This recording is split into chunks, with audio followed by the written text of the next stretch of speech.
ट्रिंग ट्रिंग उठाइए ना, ट्रिंग ट्रिंग उठाइए ना। की होलो रे? तोरी बहन के हमरा भिखारी बना दनी गे। आ कहीं की होलो?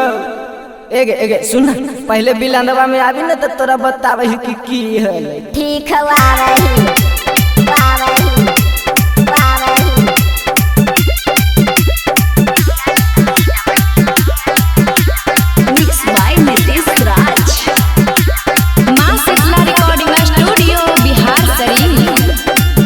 आगे भूल गे नहीं तू खाई के छौड़ी, हाँ आगे भूल गे नहीं तू खाई के छौड़ी।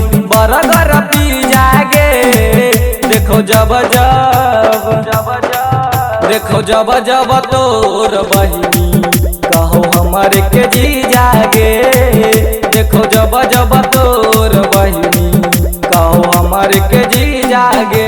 आगे भूल गे नहीं तू खाई के छौड़ी, आगे भूल गे नहीं तू खाई के छौड़ी। बर्गर पिज़्ज़ा गे देखो जब तोर बहिनी कहवावा न जीजा गे। देखो जब तोर बहिनी कहवावा न जीजा गे।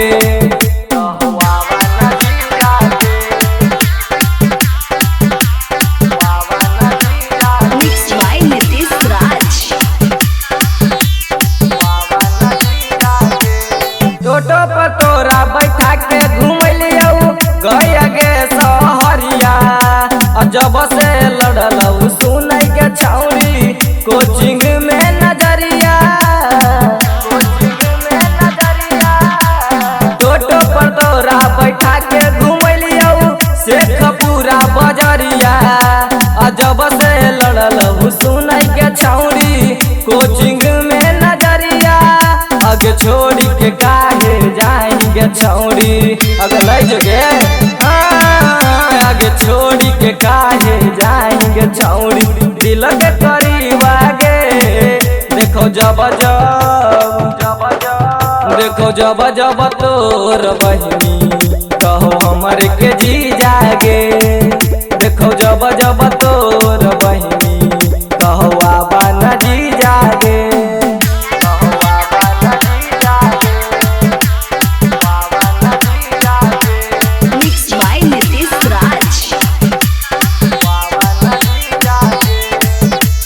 राइटर विकास प्रेमी के छौड़ी दे दही तू धोखा।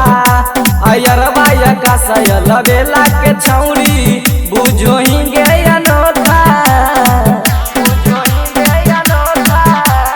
राइटर विकास प्रेमी के छौड़ी दे दही तू धोखा।